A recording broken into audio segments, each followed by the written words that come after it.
Welcome back to my YouTube channel. Make sure to like and subscribe to the channel for more interesting stories like these. Now, let's get into today's story video, Doing What I Don't Want to Do. This is going to be a lengthy article. Nobody has to read it, but my therapist suggested I write everything down in a chronological format, and what better place than here? Tell me about your affair. I'm devastated. I'm in awe. My darling, fantastic wife, mother of my kid and another on the way, would never do anything like this to me. I feel detached from reality, you say. I'd want to spend time with you and work on stuff. I can't fathom without having you. Of course, I forgive you. I, too, want to sort things out. I wake up less than a week after you tell me, and you're gone.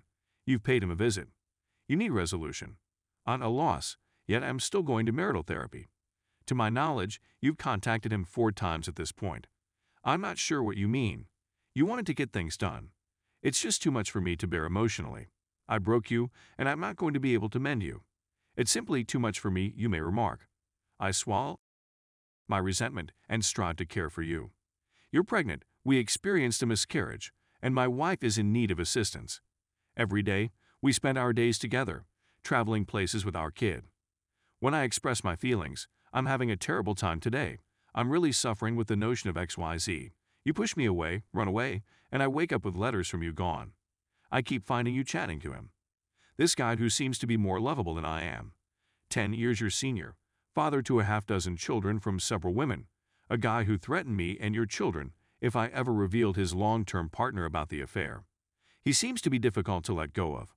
I attempt to chat to you about how I'm feeling. You say if I do, you'll hurt me much more. My only regret is that I didn't get to have more with him. Our daughter has been born into this shambles. When I wake up, you're gone. I look up your location. His location of employment, inquire about it. I just needed to go for a drive. I look at your phone. I apologize for not being able to do more. I miss your sense of flavor.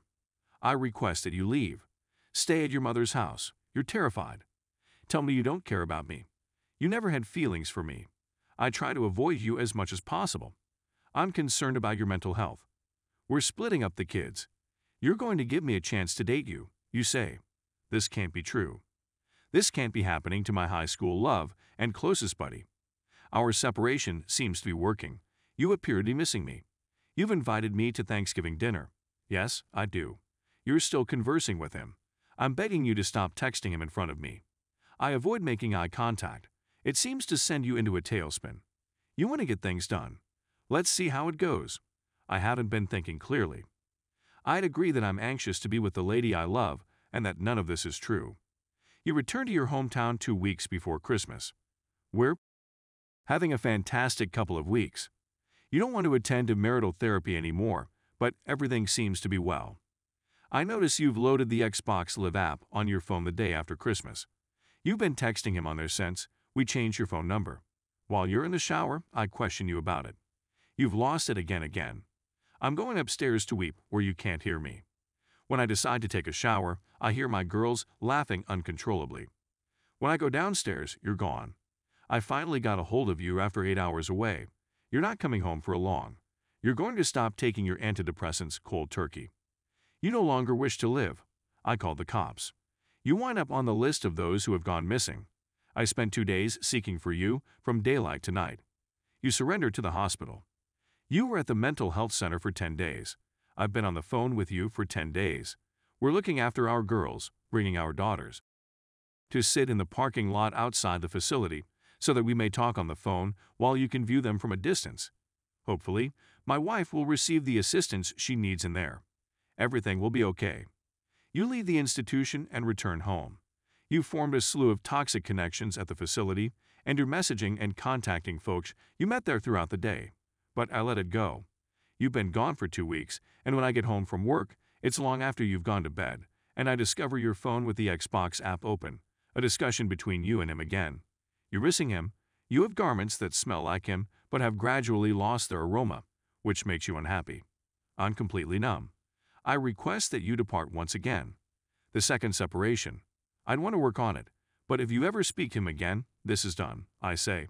Allow the separation to begin. You're at his job less than a week in your separation.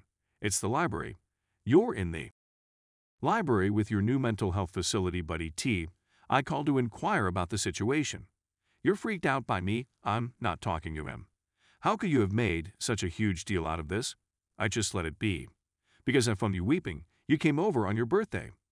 I stated it was difficult, and I didn't know if I could handle it any longer. I needed it to stop. You show up with divorce papers, informing me that you usually hurry things, attempting to get me to make a choice right immediately. I uncontrollably and ask, why are you doing this? I still don't think any of this is taking place. You make fun of me and threaten me, saying if you don't stop weeping, I'm going to punch you in the face. I can't imagine what people would do to me if I said anything like that to you. But, as you put it, you're simply going through a hard patch. I've been doing my best to take care of myself. We're splitting apart the females. You receive half a week more than I do. It's difficult. I adore my girls and hate being away from them. We've been away for a month, almost 2 by the end of March, and you've not been talking to him because you want to focus on our marriage. I propose that we relocate to a new city on the other side of the metro area to get away from all the unpleasant memories and start again. You agree, so we look for a lovely small property to rent jointly. You're also pregnant. There's no chance it's not yours. Why would you ever think otherwise? It's moving day. As we're driving, your brother casually says to me, she didn't stop talking to him. On her Xbox Live, I blocked him. He repeatedly asks her to leave him alone, but she continues to send him messages. I'm not feeling anything. Is he telling the truth? We've only been in our new start, home for a week. Our daughter is ill, and we're up all night caring for her. I inquire as to the time. Please show me your phone. At 3 a.m., I received a notice from Xbox Live. I don't care since this isn't real. I set my alarm for the morning, you see me on my phone, and you take it away from me. I don't like you talking to strangers whenever I make a mistake. I was just about to set an alarm. 2 more weeks have passed. I'm simply trying to stay away from you. You have days off, I work at night. This isn't the actual world. We're about to put the girls to bed. You seem to be getting ready to go out. Are you going somewhere tonight? I need to leave the home. You state your case. Because you stormed out, I suppose I made the wrong face. I come across you in the restroom and inquire whether you're all right. You tell me you're imprisoned, and I tell you I understand. I describe how it feels bad to be cheated on, and then have to take care of you, without being able to express my own pain or feelings, and being punished every time I feel anything. You lunge from the restroom and started punching me repeatedly. I trip and fall on the bed. You turn out the lights and continue to strike me. I phone the cops. You are imprisoned. Your family has contacted me. What did you do, you idiot? What did you say to her that prompted her to strike you? Now, who is this genius? It's your fault she's in prison. I can't stop crying. I eventually lay it all out and roar back. Of course, my mother-in-law never mentions all the horrible things she said to me. She just tells everyone that I shouted at her. My wife has been released from jail. Next month's trial is scheduled. I still feel you have some form of mental health condition. That's the only way the last year makes sense in comparison to the previous decade. I discovered her sobbing in the closet. I inquired as to what was wrong. You never apologized for calling the cops on me. I'm astounded. She doesn't give about me. She's cheated on me, verbally and emotionally tortured me for over a year, and now she's physically attacked me, and she's sobbing not because she can't believe what she's done to me, but because I haven't apologized for putting her in prison. I spoke with an attorney about a month ago. They want me to seize all you own and force you to pay me alimony and child support. I don't want any of it. All I want is for this to be finished. I adore my wife, or at least who I believed she was. I want to do all I can to provide for my 2 little daughters, but I can't keep putting up with this. She doesn't give a damn about me. She's told me 1,000 times that she doesn't love me. She no longer bothers to pretend to say it. I'm a large tattooed guy who's being annihilated by a little chick. My wife, my family, you know that's everything I've ever wanted in life, yet you hold it hostage over me.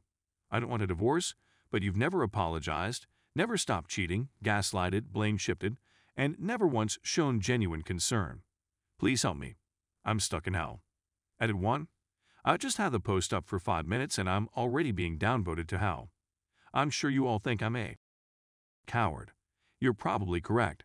It's difficult to believe that the lady you've been in love with for a decade is a monster. Please be patient with me.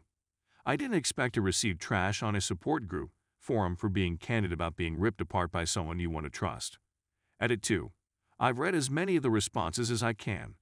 I'll attempt to respond to as many of you as possible, and I appreciate the private messages of encouragement as well. I sat down with her last night and looked through the divorce paperwork and began filling them out. I'm sticking to it, and if she won't do it peacefully, which I'm sure she won't, I'll continue work on the lawyer. Many people will tell you to simply go to the lawyer right now, but to be honest, I'm penniless, and the $3,500 retainer fee alone is a little out of my price range. My wife is a shopaholic, and we spent $10,000 on marital therapy during COVID. Not to add that COVID has had a significant influence on my work.